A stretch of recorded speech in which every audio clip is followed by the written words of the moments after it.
تبارك الذي نزل الفرقان على عبده ليكون للعالمين نذيرا.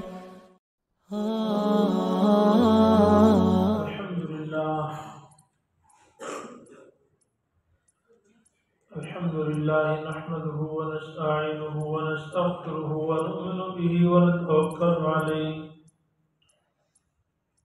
ونعوذ بالله من شرور أنفسنا ومن سيئات أعمالنا من يهده الله فلا مضل له ومن يضلله فلا هادي له ونشهد أن لا إله إلا الله وحده لا شريك له ونشهد أن سيدنا ومولانا محمدا عبده ورسوله أرسله إلى كافة للناس بشيرا ونذيرا وداعيا إلى الله بإذنه وسراجا منيرا. أما بعد فأعوذ بالله من الشيطان الرجيم. بسم الله الرحمن الرحيم. وفي ذلك فليتنافس المتنافسون. صدق الله العلي العظيم وصدق رسوله النبي الحبيب الكريم ونحن على ذلك لمن الشاهدين والشاكرين والحمد لله رب العالمين. اللهم صل على محمد وعلى آل محمد كما صليت على إبراهيم وعلى آل إبراهيم إنك حميد مجيد. اللهم بارك على محمد وعلى آل محمد كما باركت على إبراهيم وعلى آل إبراهيم إنك حميد مجيد. رب اشرح لي صدري ويسر لي أمري واحلل عقدة من لساني يفقهوا قولي. رب زدني علما.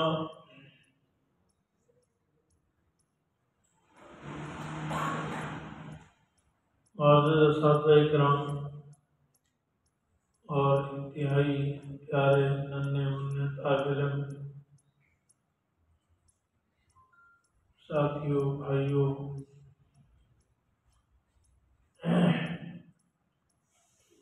اس طرح بھی آپ حضرات نے سنا کہ ششمائی امتحان اور چارمائی امتحان کے نتائج آپ کے سامنے بیان کیے گئے ہیں۔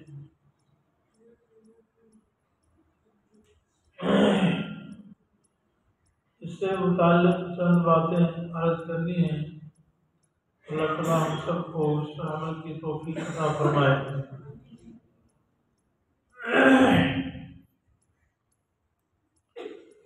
پہلی بات تو یہ کہ جس طرح انسان دنیا میں محنت کرتا ہے، کوشش کرتا ہے، اور کچھ عرصے بعد اس کا امتحان ہوتا ہے، اس کے رزلٹ آتا ہے۔ جیسے چند طلباء کا رزلٹ یہاں دکھایا گیا، پھر باقی کا بھی رزلٹ آئے گا، اویزہ کر دیا جائے گا یا سنایا جائے گا۔ اس میں یہ بتایا جاتا ہے کہ کس کے نمبر اچھے ہیں، کس کے نمبر کم آئے ہیں۔ 3-4 مہینے کی تعلیمی کارکردگی اور آپ کی صلاحیت، آپ کی محنت، آپ کی شوق رغبت کو جانچنے کے لیے یہ کیا جاتا ہے۔ بالکل اسی طرح ایک نتیجہ قیامت کے دن بھی سنایا جائے گا۔ اللہ تعالیٰ نے یہ ساری زندگی جو ہے یہ امتحان گاہ بنائی ہے، اور ہر شخص جس حالت سے گزر رہا ہے، صبح ہے، شام ہے، چھوٹا ہے، بڑا ہے، امیر ہے، غریب ہے، کسی بھی حیثیت کا مالک ہے، باپ ہے، بیٹا ہے، بھائی ہے، رشتہ دار ہے، ملک کا حکمران ہے کہ آیا ہے، اس طرح مختلف طبقوں کے لوگ ہیں، جیسے کوئی زراعت والا ہے، کوئی تاجر ہے، کوئی ملازم ہے، ہر آدمی کا امتحان ہے۔ لیبلوکم فیما آتاکم، اللہ تعالیٰ نے جو کچھ ہمیں دیا ہے اس میں ہمارا امتحان ہے۔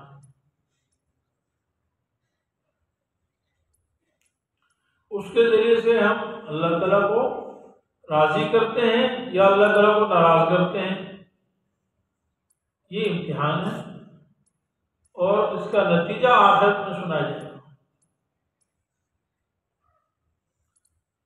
آخرت میں جو کامیاب ہوگا وہ ہمیشہ کے لیے کامیاب ہے، اور جو اس دن ناکام ہو جائے گا وہ ہمیشہ کے لیے ناکام، کبھی کامیاب نہیں ہوگا۔ اسی لیے رسول کریم صلی اللہ علیہ وسلم نے ارشاد فرمایا، تمہیں معلوم ہے کہ مفلس کون ہے، فقیر کون ہے؟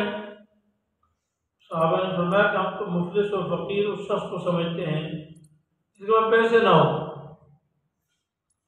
اس کے بعد خرچ کے لیے پیسے نہ ہو، اس کو ہم فقیر سمجھتے ہیں۔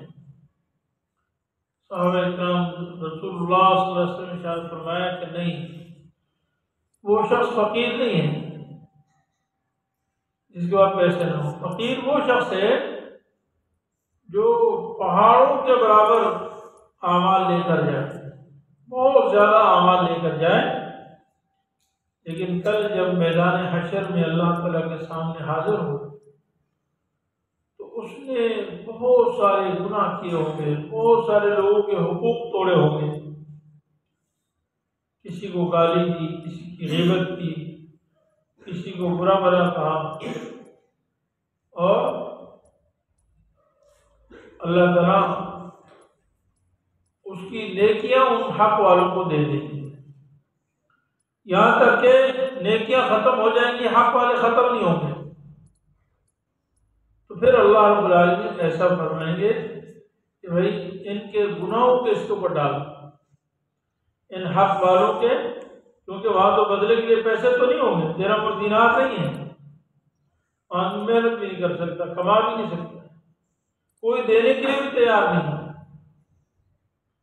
تو پھر جو ہے دوسروں کے گناہ اس کے ذمہ ڈالے جائیں گے، یہاں تک کہ اللہ تعالیٰ حکم دیں گے کہ اس کو جہنم میں ڈالو، اور جن کے ساتھ حق تلفی کی تھی، جن کے ساتھ زیادتی کی تھی، ظلم کیا تھا،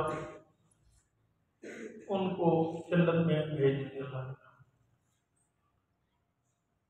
تو میرے عزیز طلباء، اللہ رب العالمین کا بہت بڑا شکر ہے کہ اللہ تعالیٰ نے ہمیں ایک بڑی نسبت سے جوڑا ہے، ہمیں اس کائنات میں ایک ایسے کام سے جوڑا ہے کہ روئے زمین پر اس سے افضل کام کوئی نہیں، اور وہ ہے علم دین کا کام، وہ ہے قرآن و سنت کی محنت، قرآن و سنت کی تعلیم، کیا کر رہا کاپی کر رہا ادھر قرآن و سنت کی تعلیم حاصل کرنا، یہ اس کائنات میں سب سے افضل ترین کام ہے۔ طلباء کرام بھی اللہ کا کروڑوں مرتبہ شکر ادا کریں، اللہ تعالیٰ نے ہمیں اس سے نسبت عطا فرمائی، اور اساتذہ کرام بھی کروڑوں بار اللہ کا شکر ادا کریں کہ اللہ تعالیٰ نے ہمیں اس خدمت میں لگا دیا ہے۔ یہ عظیم خدمت ہے۔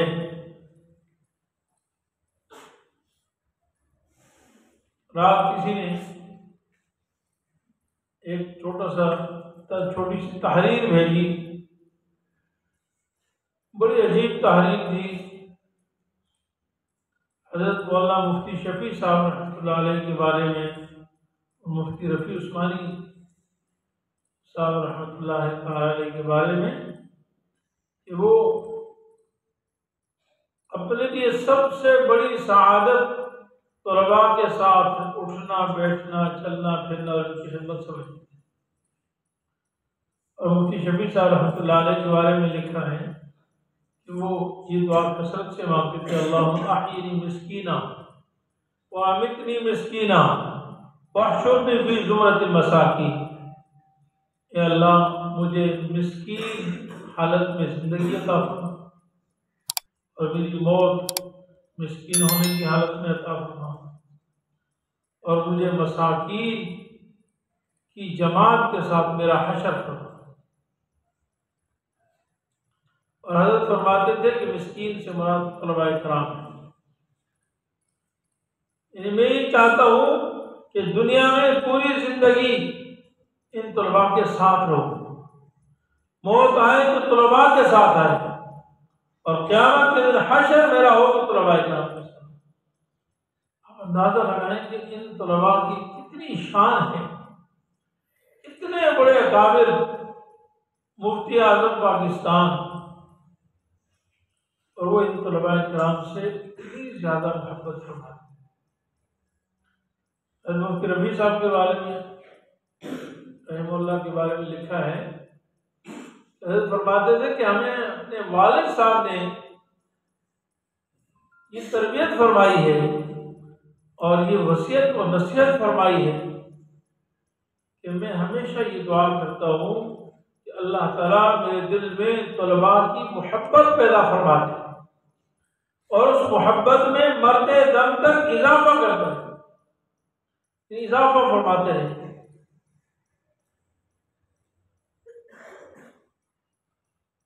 پھر حضرت نے فرمایا کہ مجھے اپنے بیٹے زبیر سے بہت پیار ہے، اپنے بیٹے زبیر سے بہت پیار ہے۔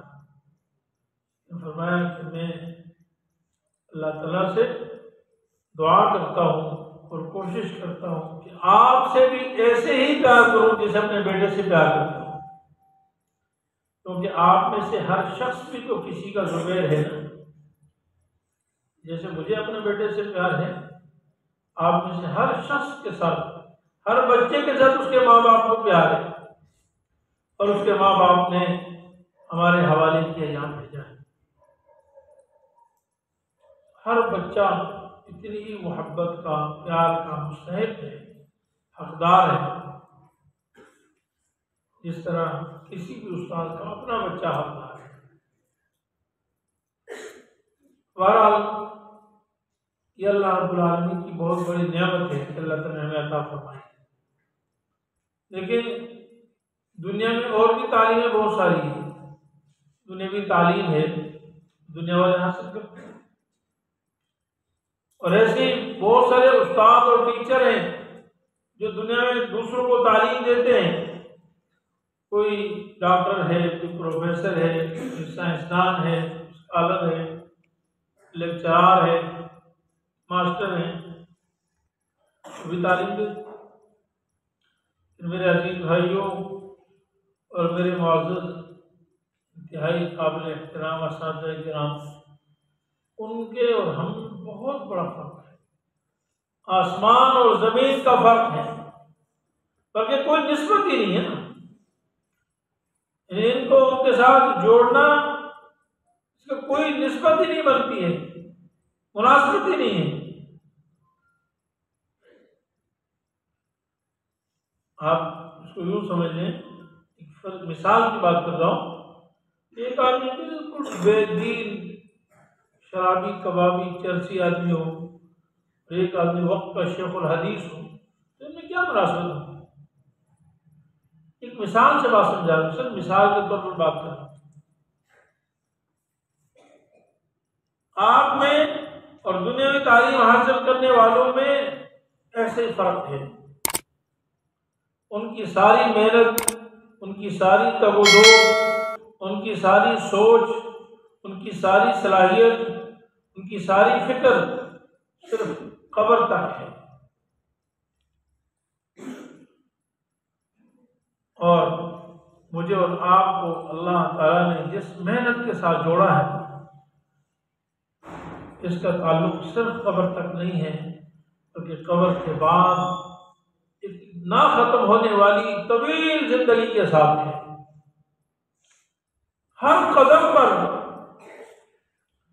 ہماری وہ طویل زندگی اللہ کے فضل و کرم سے بنتی جا رہی ہے۔ محنت کریں۔ شیخ الاسلام حضرت مولانا مفتی محمد تقی عثمانی صاحب دامت برکاتہ العالیہ نے فرمایا کہ رسول اللہ صلی اللہ علیہ وسلم جس زمانے میں آئے تھے اس زمانے میں بہت سارے علوم تھے، اس زمانے میں بھی سائنس تھی، ٹیکنالوجی تھی، طب تھی، یونانی حکمت تھی، مختلف لوگ مختلف علوم حاصل کرتے تھے، دنیا میں تھے، ظاہر تھے۔ جناب صلی اللہ علیہ وسلم نے ایک نیا علم دنیا کو دیا اور فرمایا کہ میں استاد بن کر آیا ہوں، انما بعثت معلما۔ استاد بھی ایسا جس نے کبھی ایک لفظ پڑھا نہیں ہے، کبھی کچھ پڑھا نہیں ہے، لیکن کہتے ہیں میں استاد ہوں، جن کے پاس کوئی کتاب نہیں ہے، کوئی لکھی ہوئی تحریری کتاب موجود نہیں ہے، کہا میں تمہیں پڑھاؤں گا۔ اس کے لیے اتنی بڑی بڑی کتابیں نہیں تھی جو آج کل ہمارے پاس ہوتی ہیں۔ حضرت فرماتے ہیں کہ اس سے معلوم ہو کہ مدرسہ اصل میں طالب علم اور استاد کا نام ہے۔ جہاں طالب علم ہو، جہاں استاد ہو، یہ ہے مدرسہ، بس۔ باقی چیزیں اس کی متعلقات ہیں، بنیاد نہیں ہے۔ باقی جتنے بھی انتظامات ہیں یہ اس کی متعلقات ہیں، اس کی خدمت کے لیے۔ اصل بنیاد مدرسہ اور استاد، طالب علم۔ تو میرے عزیز طلباء اور انتہائی محترم اساتذہ کرام، ہمیں اس کی قدر کرنی چاہیے، شکر ادا کرنا چاہیے کہ اللہ تعالیٰ نے ہمیں اس عظیم کام کے ساتھ تعلق عطا فرمایا ہے۔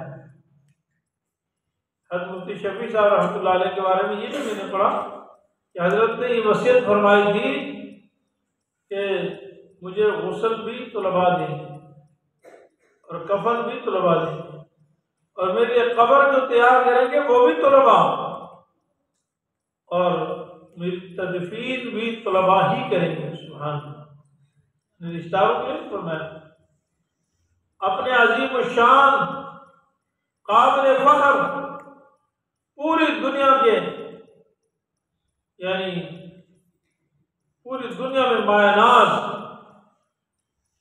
بیٹے حضرت مولانا مفتی محمد رفیع عثمانی صاحب بھی موجود ہیں، حضرت مولانا مفتی تقی عثمانی صاحب بھی موجود ہیں، اور مولانا ولی راضی صاحب بھی موجود ہیں، حضرت کے عظیم الشان بیٹے ہیں۔ اللہ تعالیٰ نے مفتی شفیع صاحب رحمۃ اللہ علیہ پر یہ عظیم احسان کیا کہ وہ خود بھی مفتی اعظم پاکستان، دونوں بیٹے بھی مفتی اعظم پاکستان۔ سبحان اللہ، پہلے مفتی رفیع عثمانی صاحب مفتی اعظم پاکستان تھے، وہ دنیا سے چلے گئے۔ یہ اس میں دو رائے نہیں ہو سکتی ہمارے علماء دیوبند کی، اس وقت عالم اسلام کے مفتی اعظم مفتی تقی عثمانی صاحب ہیں الحمدللہ، لیکن پاکستان کے تو مفتی اعظم ہیں ہی ہیں، اس میں تو کوئی دو شک رائے نہیں ہو سکتی۔ جن کو اللہ تعالیٰ نے اتنے عظیم بیٹے عطا فرمائے ہیں، وہ ان طلباء سے اتنی محبت فرما رہے ہیں کہ فرمایا کہ مجھے قبر میں میرے بیٹے نہیں اتاریں گے، مجھے قبر میں طلباء اتاریں۔ میرا عزیز طلباء، اس سے آپ اپنی عظمت فضیلت کو سمجھیں بھائی، آپ کس منصب کے ساتھ اللہ نے آپ کو جوڑا ہے، اور میں اپنے اساتذہ کرام کو مبارکباد دیتا ہوں، دل سے میں بات کرتا ہوں کہ ہمیں اس کی قدر کرنی چاہیے کہ اللہ تعالیٰ نے ہمیں ان کی خدمت کے لیے چنا ہے۔ ہماری اس سے بڑھ کر فضیلت نہیں ہو سکتی، کامیابی نہیں ہو سکتی۔ دنیا والے جو پڑھاتے ہیں ان کے پڑھانے کے بھی انتہا قبر ہے، اور الحمدللہ آپ کی جو محنت ہے، آپ کی جو پڑھائی ہے، وہ قیامت تک کے لیے صدقہ جاریہ ہے۔ آپ کو دنیاوی جو چند پیسے نفع ملتا ہے وہ تو کچھ بھی نہیں ہے، وہ تو چند روزہ ہے۔ اصل اس کا جو یعنی اس کا معاوضہ، اس کی اجرت، اس کی مشقت جو ملنی ہے وہ اثر بھرنے کے بعد ہے۔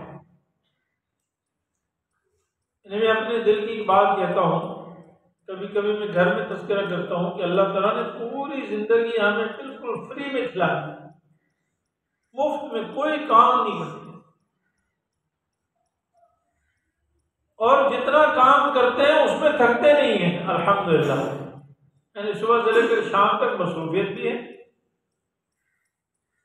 صبح کے اندھیرے میں بھی اٹھنا ہے اور رات دیر تک جاگنا ہے، لوگوں کے مختلف کام ہیں، اس میں تھکاوٹ نہیں ہوتی، کیونکہ ان سارے کاموں کو ہم دنیا سمجھ کر نہیں کرتے، سب کو دین سمجھ کر کرتے ہیں، اور اللہ تعالیٰ جو کچھ دے رہے ہیں وہ تو فری میں دے رہے ہیں، ایسے ہی دے رہے ہیں۔ یہ تو اللہ کا فضل ہے جو اللہ ہمیں روٹی بھی کھلا رہے ہیں، کھانا بھی کھلا رہے ہیں، کپڑے پہنا رہے ہیں، اچھا کھلا رہے ہیں، اللہ کا فضل ہے۔ بہرحال جس کو اللہ تعالیٰ جتنا اونچا مقام عطا فرماتا ہے اس کا امتحان بھی ایسے ہی اونچا ہوتا ہے۔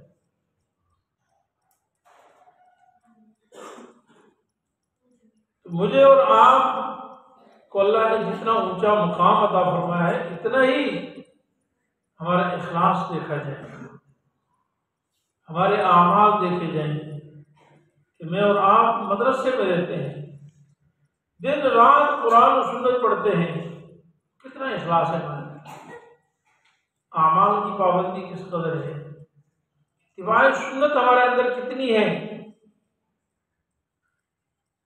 ہمیں رسول اللہ صلی اللہ علیہ وسلم کی سنت سے کتنی محبت ہے، ہمیں اپنے اساتذہ کی کتنی قدر ہے، احترام ہے۔ حضرت سیدنا علی المرتضیٰ رضی اللہ تعالیٰ عنہ خلیفہ چہارم ہیں، نبی کریم صلی اللہ علیہ وسلم کے عظیم داماد، جنت کی عورتوں کی سردار، نبی کریم صلی اللہ علیہ وسلم کی سب سے پیاری اور لاڈلی بیٹی، آپ کی لخت جگر سیدہ فاطمہ الزہرا رضی اللہ تعالیٰ عنہ کے شوہر فرماتے ہیں جس نے مجھے ایک لفظ دین کا سکھایا میں اس کا غلام بن گیا، چاہے مجھے وہ اپنی خدمت کے لیے رکھے، چاہے مجھے وہ بیچ دے، اس کا غلام بن گیا۔ میرے عزیز طلباء، ہمیں اس کا خیال کرنا ہے کہ اس مدرسے میں آ کر ہماری زندگی میں کتنا فرق پڑتا ہے، ہم سیکھ کے جاتے ہیں، ہماری سوچ، ہماری نظریہ، ہماری فکر کیا ہے۔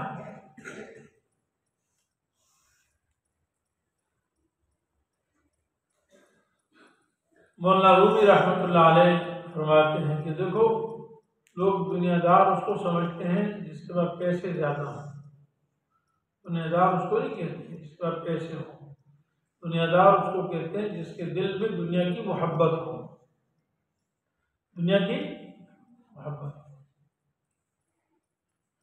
نہ تو کتنے دنیا دار ہیں تو ہم سے زیادہ جنت کما رہے ہیں بھائی،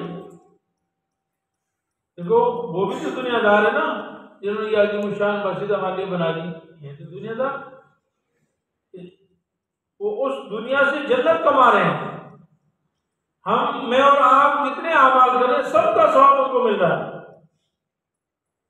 دنیا دار نہیں جو میرے اور آپ کے لیے صبح و شام کھانے کا انتظام کرتے ہیں، ہماری خدمت کرتے ہیں، لاکھوں روپے محنت سے خون پسینے سے کماتے ہیں اور ہم پر خرچ کرتے ہیں، وہ دنیا دار نہیں۔ دنیا دار وہ ہے جس کے دل میں دنیا کی محبت ہو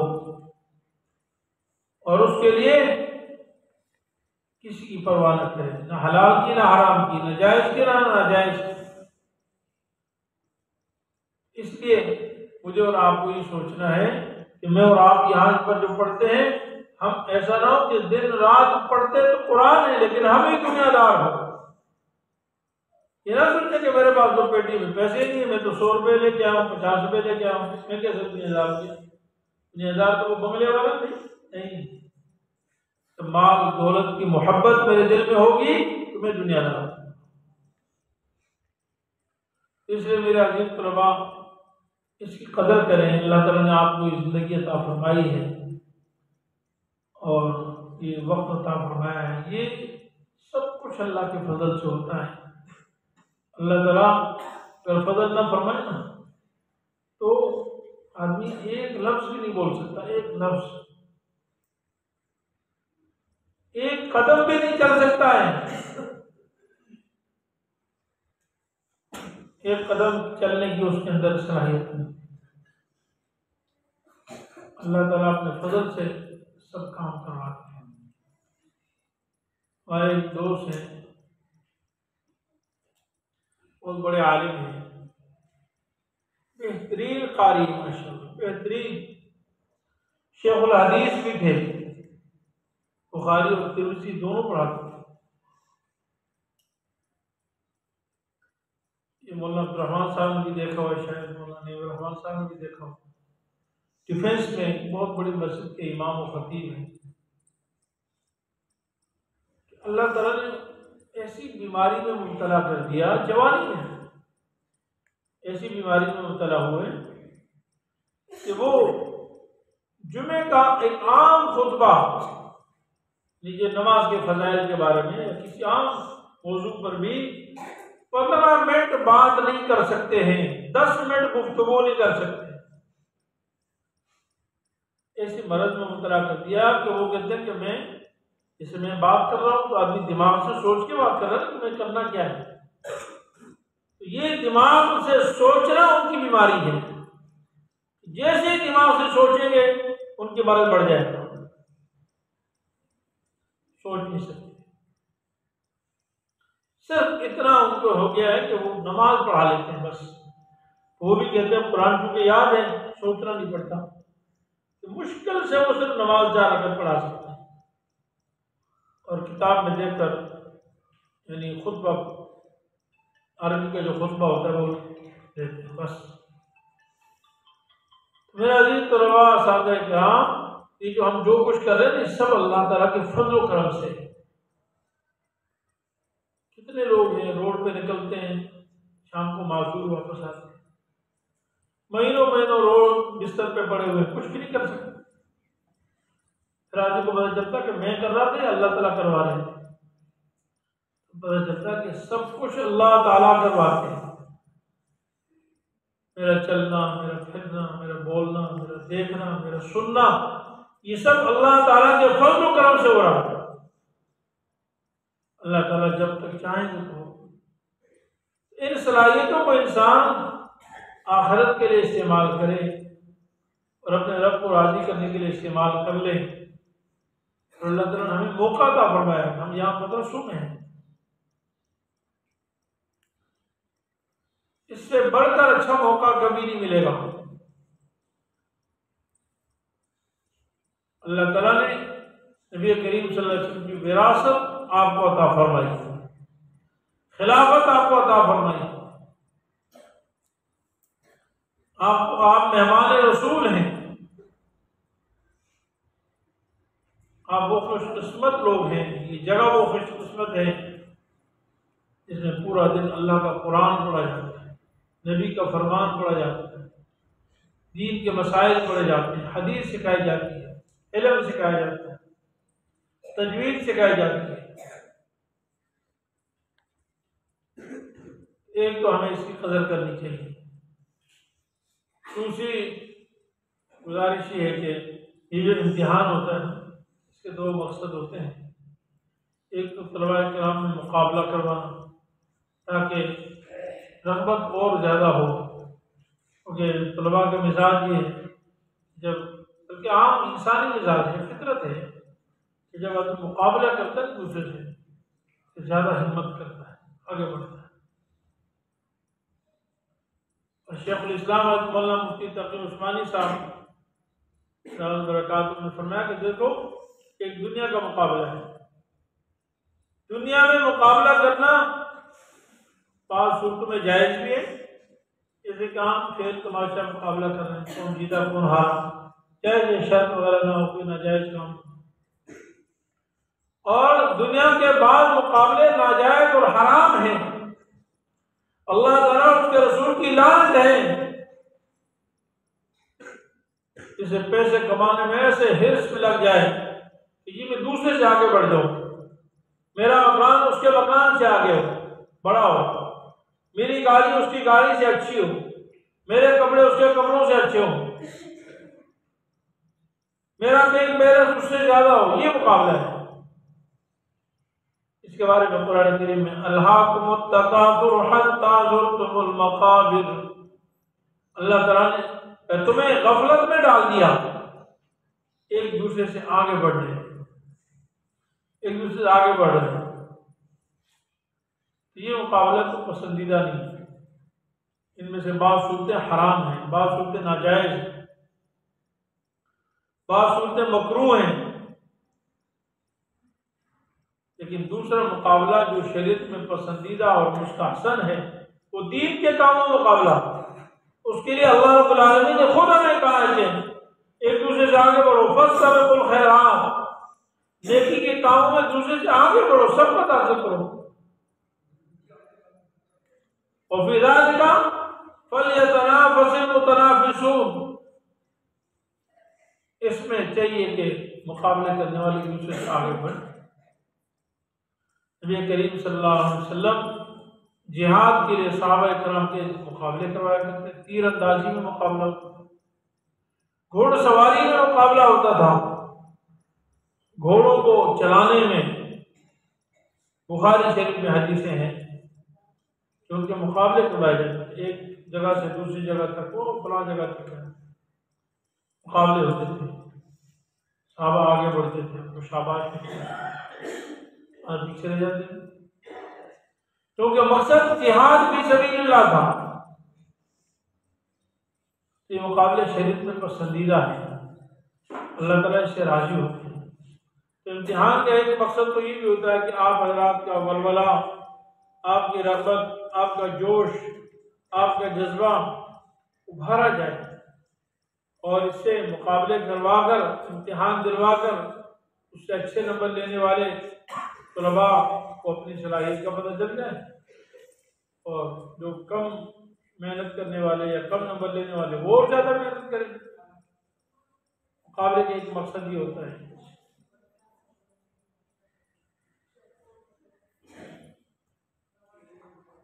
اور دوسرا مقصد آپ کی صلاحیت کو جانچنا ہوتا ہے، اور صلاحیت جانچنے کے بعد پھر ان طلباء کرام کو خاص طور پر جن کے نمبر کم ہیں، جن کی صلاحیت کم ہے، ان کو پر خاص طور پر مزید محنت کرنا مقصود ہے کہ ان کے اوپر مزید یعنی ان کی نگہبانی کی جائے، دیکھا جائے، اور ان کی نگہداشت کی جائے، ان کے نمبر کم کیوں ہیں۔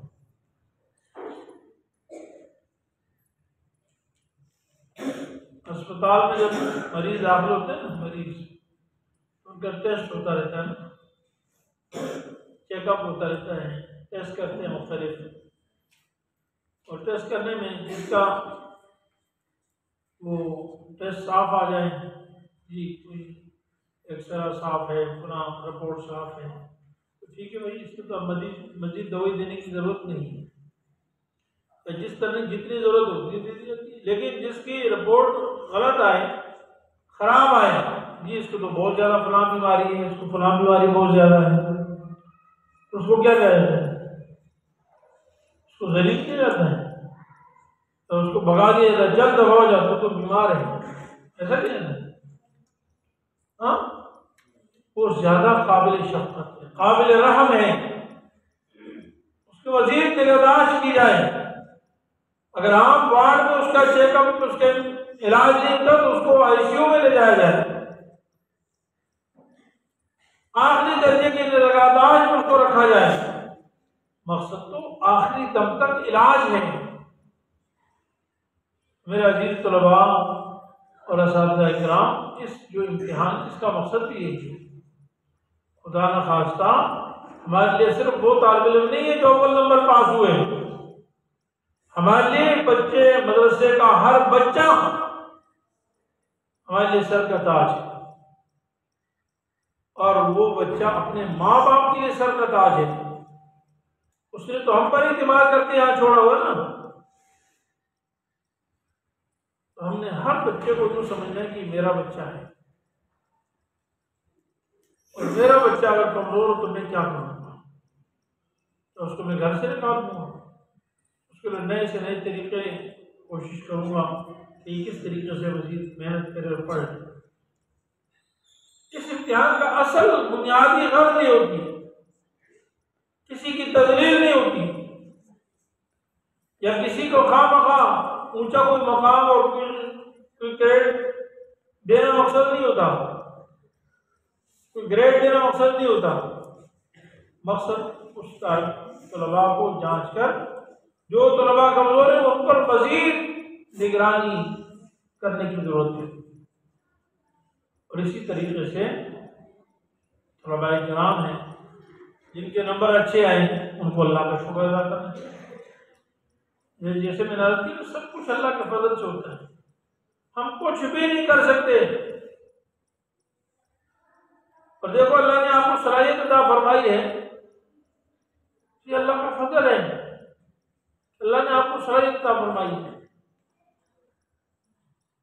اس صلاحیت کی جتنی شکر ادا کریں گے اللہ اس کو کام میں دیں گے، اللہ سے کام میں دیں گے. لیکن شکرتم لازیدنکم،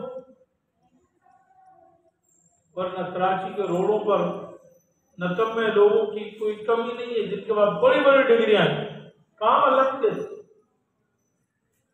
بعض دفعہ اللہ تعالیٰ نکموں سے کام لے لیتے ہیں.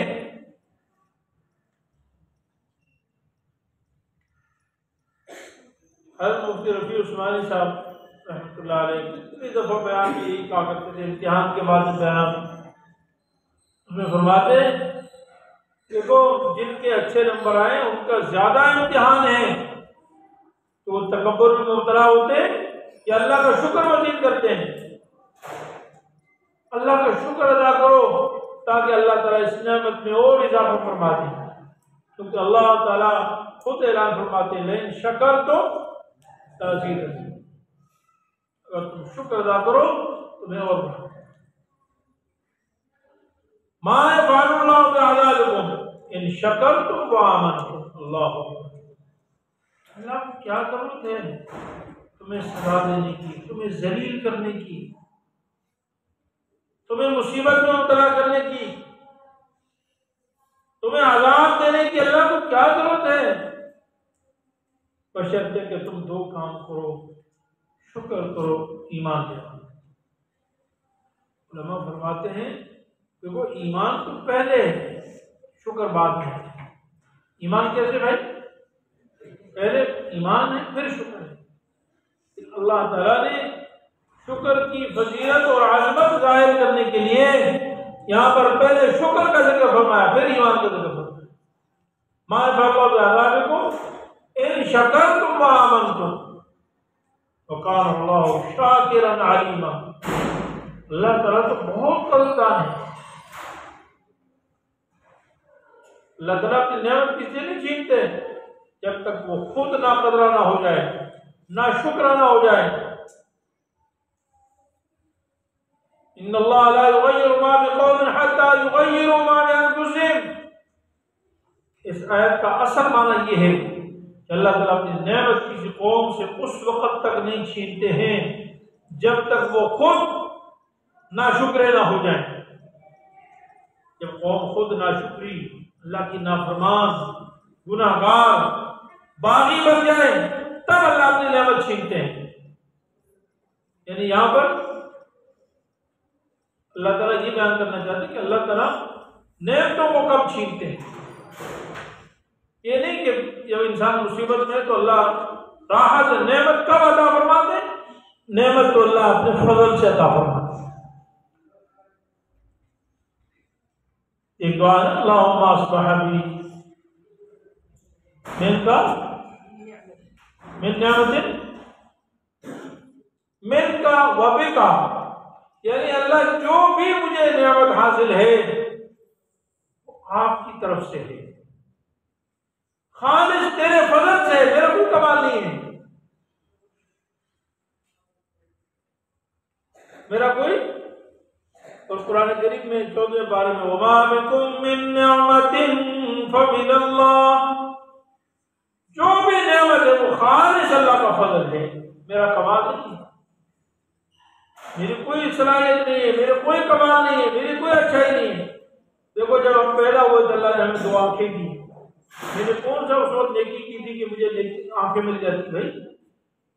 مجھے اللہ نے قوت سنوائی دی، سن سکتا ہوں، کون سی نیکی میں نے کی تھی کہ مجھے اللہ نے سننا کی توفیق عطا فرمائی، مجھے بولنے کی طاقت عطا فرمائی۔ اللہ کی نعمتیں تو اللہ کی فضل سے ملتی ہیں۔ نعمتیں کیسے ملتی ہیں بھائی؟ اللہ تعالیٰ کے فضل سے ملتی ہیں، مصیبت ہماری کرتوتوں سے آتی ہے۔ وما اصابكم من مصیبت فبما كسبت ايديكم ويعفو عن كثير، مصیبت تمہارے کرتوتوں سے آتی ہے اور نعمت اللہ فرمانے میرے فضل سے آتی ہے۔ بولو بھائی، نعمت کس سے آتی ہے؟ اللہ تعالیٰ کے فضل سے۔ جو بھی اللہ نے نعمت عطا فرمائی ہے اللہ کا فضل ہے کہ اللہ نے عطا فرمائی، اور کوئی طاقت نہیں۔ امتحان میں اچھے پر یہ کوئی طاقت نہیں ہے۔ دماغ اللہ نے دیا تھا، عقل اللہ نے دی تھی، آنکھیں اللہ نے دی، ہاتھ اللہ نے دی، ہمارا کیا تھا؟ اس لیے کبھی کبھی ہمارے شیخ حضرت حکیم اختر صاحب رحمۃ اللہ علیہ فرمایا کرتے تھے کہ اللہ تعالیٰ جب نعمت عطا فرماتے ہیں نا، شیطان بڑا ہمارا دشمن ہے، پکا دشمن۔ ایک بات فرمایا کرتے تھے کہ جب بھی ہم شیطان سے پناہ مانگتے ہیں نا، دشمن سے پناہ مانگتے ہیں، تو سب سے پہلا دشمن شیطان ہے۔ اللہ بنا ہم اس میں تصور میں لاتے ہیں کہ فلاں میرا دشمن ہے، اب فلانے سے پہلے شیطان کو تصور میں لاؤ، کیونکہ شیطان تو وہ دشمن ہے جس کو اللہ کا قرآن کہہ رہا دشمن ہے۔ ان الشیطان لکم عدو فاتخذوہ عدوا، شیطان تمہارا پکا دشمن ہے، اس کو اپنا دشمن سمجھو، بناؤ۔ اللہ تعالیٰ جعلہ کفی نحور ونعوذ بک من شرور ہے، جو بھی دعا پڑھیں سب سے پہلے تو کس سے پناہ مانگنی چاہیے؟ شیطان سے، اور پھر یہ دوسرے نمبر کے شیطان ہیں، چھوٹے چھوٹے دشمن جو آپ کے چھوٹے ہیں، بڑا دشمن وہ ہے، یہ بھی اسی کے مرید ہیں، اسی کے تابعدار ہیں۔ تو شیطان جو ہے نا، حضرت یہ فرمایا کرتے تھے کہ شیطان تو اولاً ہمارے دلوں میں ناشکری ڈالتا ہے۔ جب اللہ تعالیٰ ہمیں نعمت عطا فرماتے ہیں نا، نعمت، تو ہم یہ کہتے ہیں جی پہلے تو یہ ڈالتا ہے کہ جی یہ تو میرا کمال ہے، اگر اس میں کامیاب نہ ہو نا صراحتاً یہ کہنے پر کہ یہ تو میرا کمال ہے، شیطان پتہ ہے ایک اور حربہ استعمال کرتا ہے۔ ہم نام تو اللہ کا لیتے ہیں لیکن اس کا سبب پھر بھی اپنے آپ کو بتاتے ہیں، ہم کہتے ہیں پتہ نہیں اللہ نے کون سی میری دعا قبول کر لی، نہ جانے اللہ نے میری کون سی نیکی قبول کر لی۔ مطلب یہ ہے کہ جو کچھ مجھے ملا ہے وہ بھی میری نیکی کی وجہ سے ملا ہے، اللہ نے کچھ نہیں دیا، یعنی پھر بھی نفس کو خوش کر رہے ہیں کہ نہ جانے میرا کون سا عمل اللہ کو پسند آ گیا، ارے انا للہ، تو کیا اور تیرا عمل کیا، کیا پدی اور کیا پدی کا شوربہ، تو کیا تھا اور تیرا کون سا عمل تیر مار دیا تو نے۔ انسان اپنے آپ کو دیکھتا پتہ نہیں میری کون سی نیکی اللہ نے قبول کر دی، اللہ نے مجھے اپنا گھر دکھا دیا، بیت اللہ دکھا دیا، پتہ نہیں کون سی میری نیکی دعا میری قبول ہو گئی، اللہ نے مجھے حافظ قرآن بنا دیا۔ پھر بھی اپنے نفس کو خوش کرنا ہے، فرمایا بغیر قید کے مطلب کہا کرو سب کچھ اللہ کا فضل سے ہوا، میرا کچھ بھی نہیں، نہ میری کوئی دعا ہے اس لائق جو قبول ہو، باقی سب کچھ اللہ کی عطا ہے، نہ میرا کوئی ایسا عمل ہے جس کی وجہ سے میں کہوں کہ میرے عمل کی وجہ سے۔ ہاں گناہوں میں ہمیشہ یہ سمجھا کرو جب مصیبت آئے تو وہ میرے کرتوت سے ہوا ہے، میرے گناہوں سے ہوا ہے، میری بدعمالیوں سے ہوا ہے۔ اس لیے میرے عزیز طلباء، ہمیں اللہ کا شکر ادا کرنا چاہیے، اساتذہ کرام کو بھی شکر کرنا ہے، اگر ان کے طلباء اچھے نمبر لیے ہیں تو ان کو بھی شکر ادا کرنا ہے کہ اللہ کا فضل ہے، اچھے نمبر آئے، اللہ نے محنت کو مؤثر بنا دی۔ اور جن طلباء کرام کے نمبر کم ہیں، میں نے جیسے عرض کیا کہ مقصد اس امتحان کا ان کی تذلیل نہیں ہے، صرف آزمائش تھی، جیسے کسی کی رپورٹ امتحانی جو میں نے کہا اسپتال کے ٹیسٹ کیا، اس میں رپورٹ میں آ گیا کہ بیمار ہے تو اس کے علاج کر بھائی، عقلمندی یہی ہے نا بھائی ٹیسٹ میں ہے کہ جی اس کو اتنی مرض ہے، فلانا مرض ہے، بخار ہے، اس کو 102 بخار ہے، تو کیا کریں؟ ناراض ہو کے گھر چلے جائیں؟ بھائی گھر جائے گا تو مر جائے گا، بھائی گھر جائے گا تو مر جائے گا نا بھائی۔ اس کو ہمت حوصلہ رکھنا چاہیے کہ نہیں میں اب اور علاج کروں گا انشاءاللہ ٹھیک ہو جاؤں گا، اس میں کون سی بات ہے۔ مدرسے میں تو ہو گیا کہ میں انشاءاللہ مزید محنت کروں گا، اس کو اپنا حوصلہ پست نہیں کرنا چاہیے، بد دل نہیں ہونا چاہیے، دل برداشتہ نہیں ہونا چاہیے، بلکہ وہ اپنے سے آگے والے طلباء کو دیکھے کہ دیکھو جی یہ طلباء کے اچھے نمبر ہیں تو میرے نمبر کیوں نہیں اچھے، میں اس سے اچھے نمبر لوں گا انشاءاللہ۔ ارے بیٹے ادھر دیکھو نا، ہم صبح سے آپ کے لیے بیٹھے، آپ باہر دیکھ رہے ہو، بیٹے ادھر دیکھو نا، باہر کون دیکھ رہا ہے بھائی، ادھر دیکھو باہر نہیں دیکھو۔ ایسے طلباء تو ایسے ہونا چاہیے کہ بس باہر لوگ جو ہیں تو وہ کہیں گے بھائی ان کو کچھ پتہ ہی نہیں ہے، بس ایسے آپ نے 1-2 آدمی آئے تو سب نے باہر دیکھنا شروع کر دیا۔ میرا عزیز طلباء سمجھ میں آئی بھائی، ہمیں کیا کرنا ہے؟ دل برداشتہ نہیں ہوتا۔ جن طلباء کے نمبر دیکھو بھائی یہ تو پوزیشن 1 2 3 1 2 3 کے میں رزلٹ سنا ہے نا، تو یہی سنا ہے نا بھائی، نمبر تو یہی تھوڑا ہے، یہ تو سب سے زیادہ اس کے نمبر آئے، باقی بھی سارے طلباء کامیاب ہیں، کوئی بھی ناکام نہیں ہے الحمدللہ۔ بولو کوئی بھی ناکام نہیں، کوئی بھی ناکام، واللہ میں سچ کہہ رہا ہوں، مسجد میں بیٹھ کر جھوٹ نہیں بول رہا، کوئی بھی ناکام نہیں ہے۔ جب آپ اخلاص کے ساتھ اپنے گھر سے مدرسے کی طرف آئے نا، اللہ کو راضی کرنے کے لیے، اللہ کی قسم آپ کامیاب، اللہ کی قسم آپ کیا بھائی؟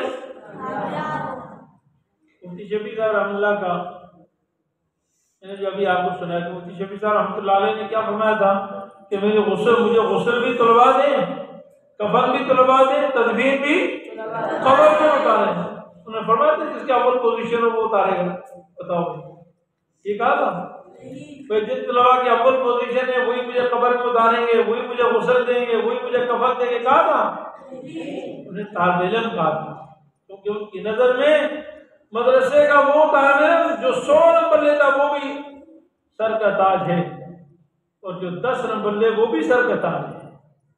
اور اسی طرح آپ ہمارے لیے ہو بھائی، آپ سب کامیاب ہو، کوئی ناکام نہیں ہے، لیکن اس کا یہ مطلب نہیں کہ ہم محنت نہ کریں، محنت ضرور کریں اخلاص کے ساتھ، اللہ کو راضی کرنے کے لیے، اور خوب حوصلے کے ساتھ مزید محنت کریں۔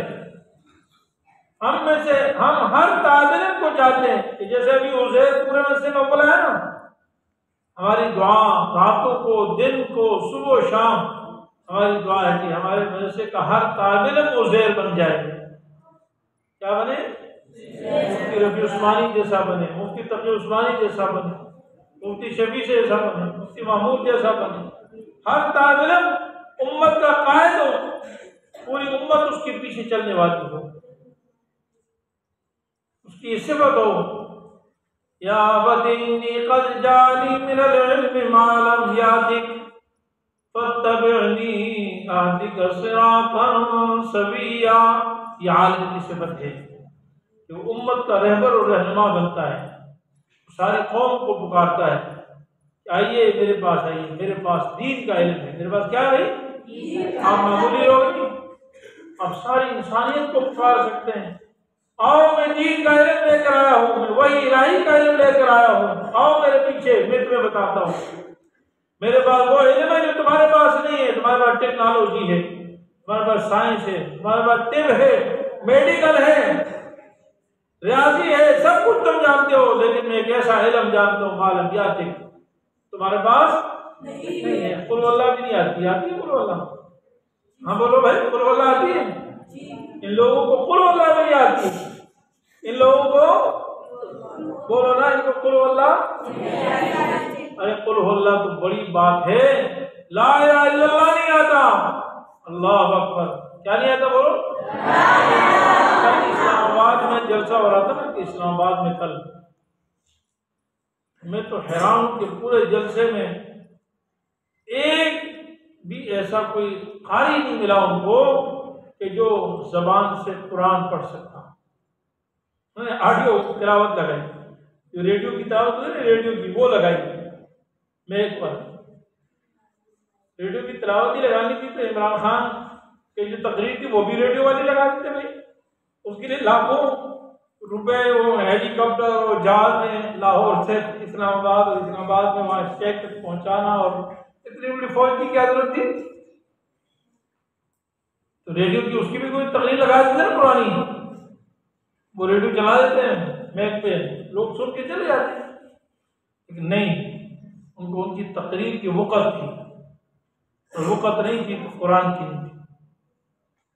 جو وہ آڈیو لگا دی, میک لگا دیا, ہم بولتے جائے. وجہ کہ ان کو آتا نہیں ہے, ان کو کلمہ تک نہیں آتا. لا الہ الا اللہ محمد رسول اللہ, لا الہ الا اللہ محمد رسول اللہ, یہ کلمہ پڑھتے ہیں. تو ہم تو یہ چاہتے ہیں کہ اللہ آپ میں سے ہر شخص کو امت کا قائد اور رہبر بنائے. ہم میں سے کوئی نکما نہیں ہے. اللہ تعالیٰ کس سے کتنا کام لیتا ہے. یقین جانے, ایک طالب علم تھا, میں جب پڑھتا تھا نا پنجاب میں کامل ربانی ایکروبیٹکس میں, ہمارے ساتھ ایک طالب علم تھا, وہ ہر امتحان میں فیل ہوتا تھا, دورہ حدیث میں بھی فیل ہو گیا, وفاق کے ساتھ وفاق سے نکل گیا بغیر وفاق. اس کا مطلب یہ نہیں کہ آپ کو کہ ہم بھی ایسے ہی. اس میں جو دوسری خوبی تھی نا وہ یہ تھی کہ وہ انتہائی محنتی تھا, اور محنت کے ساتھ نیک تھا, متقی, مدرسے کے کسی اصول کی خلاف ورزی نہیں کرتا تھا. یقین جانے, میں گواہی دیتا ہوں, میں اس کے ساتھی ہوں. کبھی سالن میں کوئی خراب, انسان اتنا بڑا نظام چلتا ہے, اللہ تعالیٰ چلا رہے ہیں, تو گھر میں گڑبڑ ہو جاتی ہے, گھر میں ہوتی ہے, ہمارے گھر میں ہوتی ہے. تو اتنے بڑے نظام میں بھی کبھی سالن میں خرابی, کبھی روٹی میں خرابی, کوئی اور مسائل تو ہوتے رہتے ہیں. مسائل ہوتے ہیں تو بعض دفعہ طلباء کرام استاد کو کہنے کے لیے ناظم صاحب کے پاس, محتم کے صاحب کے پاس جاتے تھے. وہ طالب علم کہتا نہیں بھائی میں تو جاؤں گا ہی. اتنا اچھا طالب علم تھا, مولانا جی یہ بھی جانتے ہیں, طلباء کے ساتھ اتنے اچھی دوستی اس کی ہوتی تھی. طالب علم تھا سنجیدہ, طلباء سے ناراض ہو جاتے, یار تم عجیب بات ہوئی, تمہاری جائز شکایت ہے, فلانا کام جائز کر رہے ہیں. وہ کہتے ہیں بھائی اللہ تعالیٰ نے مجھے روزہ رکھنا بھی سکھایا ہے, دوپہر کو کھانا نہیں کھلا تو نہیں کھاؤں گا, شام کو کھاؤں گا, لیکن میں شکایت کرانے نہیں جاؤں گا, میں اس کے لیے نہیں جاؤں گا. میں مدرسے کے اصول کی خلاف ورزی نہیں کروں گا, میں استاد کی بیعت بھی نہیں کروں گا, میں فلاں کام نہیں کروں گا. اور میں اس کی گواہی دیتا ہوں مسجد میں بیٹھ کر. اور نکما ایسا کہ ہر درجے میں فیل. کس میں فیل؟ اللہ تعالیٰ نے اس شخص سے عالمی طور پر مدارس, مساجد, دین کے جتنے بھی شعبے ہیں, یہاں تک کہ جہاد فی سبیل اللہ, افغانستان کا جہاد, ہمارے پاکستان کی دینی جتنی جماعتیں ہیں, سیاسی جماعتیں, مذہبی جماعتیں, شاید ہی کوئی شعبہ ایسا ہو, تبلیغی جماعت, شاید ہی کوئی شعبہ ایسا ہو جس میں اللہ نے اس سے کام نہ لیا ہو, اور اعلیٰ درجے کا کام, اعلیٰ درجے. اللہ نے اس کو اتنی مقبولیت عطا فرمائی. یہ 2002 میں جب یہ افغانستان میں طالبان حکومت پر حملہ کیا تھا 2000 میں, جس نے امریکہ نے, اور حکومت ختم کر دی تھی, اس وقت پاکستان میں عوام نے بہت تعاون کیا تھا ماشاءاللہ. افغانستان کا طالبان کا، عورتوں نے اپنے زیورات دی تھے. نیو کراچی میں ہوتا تھا. آج تک ہم نے کبھی چندہ کیا ہے، ہمیں اتنا چندہ کسی نہیں دیا جتنا اس وقت جذبات تھا. مجھے آج تک کبھی کسی عورت نے ایک انگوٹھی دی تھی. اس کے علاوہ مجھے یاد نہیں کسی نے سونا دیا. لیکن وہاں نیو کراچی میں افغانستان کے لیے جو چندے ہو رہے تھے نا، لاکھوں روپے بھی لوگوں نے دیے اور اس میں نہ جانے کتنا سونا دیا. کتنی عورتوں نے سونا دیے. کسی کی یعنی کنگن تھی، کسی کی بالیاں تھی، کسی کی کیا بڑی مقدار میں سونا دیا. چھوٹی سی مسجد میں، اور اسی طرح کا علاقہ ہے نیو کراچی میں، جیسے یہ بندیا کا علاقہ شہری بھی نہیں. تو اس وقت جو چندے جمع ہوئے تھے نا پاکستان سے، پورے پاکستان سے سب سے زیادہ تعاون کرنے والے 4 آدمیوں کے نام آئے تھے. ان 4 میں سے 2 تو مجھے یاد ہے، 2 مجھے ابھی یاد نہیں ہے. ایک حضرت مفتی نظام الدین شامزئی صاحب رحمۃ اللہ علیہ کا نام، تو تھے ہی عظیم آدمی، جامعۃ العلوم الاسلامیہ بنوری ٹاؤن کے شیخ الحدیث تھے، عظیم اسکالر، مفکر، محدث تھے، مقبولیت تھی. لیکن ان میں دوسرا نام ان کا تھا کہ سب سے زیادہ افغانستان میں تعاون انہوں نے کیا. میرے عزیز طلباء، کام اللہ جس سے لیتا ہے یہ نہیں پتا، اللہ صلاحیتوں والوں کو نہیں دیتا. میں عرض یہ کر رہا تھا کہ ہم یہ نہیں چاہتے کہ جو 3 طالب علم اول پوزیشن آئے نا، پہلا 200، یہ طالب علم ہے، باقی طالب علم نہیں.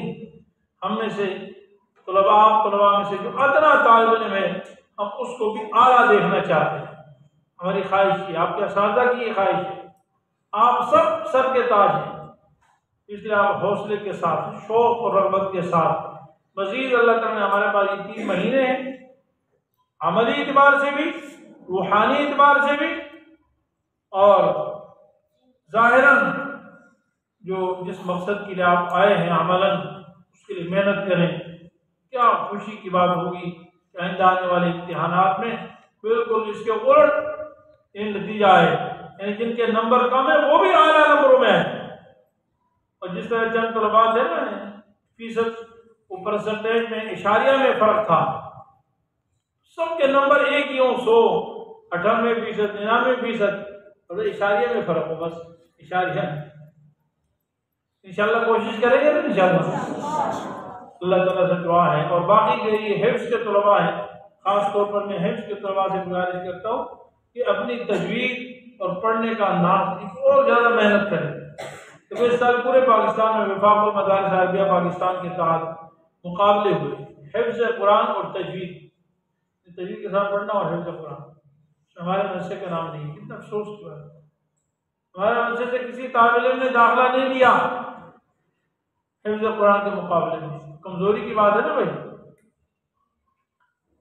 اگلے سال انشاءاللہ جو مقابلے ہوں گے، آج سے آپ عزم و ارادہ کریں، انشاءاللہ اگلے سال اس مقابلے میں ہم بھی حصہ لیں گے انشاءاللہ. لیں گے نا بھائی، اور پوزیشن حاصل کریں. پوزیشن لینے کے لیے کوئی بڑا ہونا ضروری نہیں، چھوٹے مدرسے والے بھی لیتے ہیں.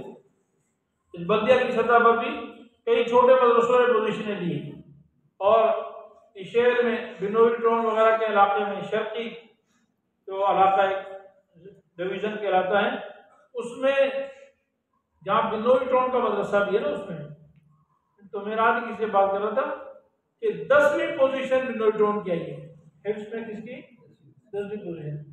اور پہلی جو 9 پوزیشنیں ہیں، بلکہ 10ویں کے بعد جنہوں نے 11ویں بھی لکھی ہے، ان میں سے 2 پوزیشنیں اور کی ہیں، تیسری پوزیشن ایک اور مدرسے کی ہے اور ایک اور کسی اور کی ہے، اور باقی ساری پوزیشنیں ایک ہی مدرسے کی ہیں.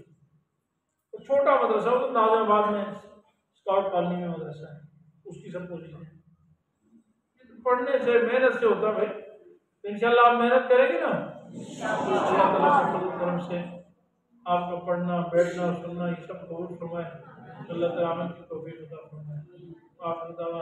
مفتی صاحب کے YouTube چینل کو سبسکرائب کیجیے اور ان کے تازہ بیانات کے ذریعے اپنی علمی، اصلاحی اور فکری آبیاری کرتے رہیے. جزاکم اللہ.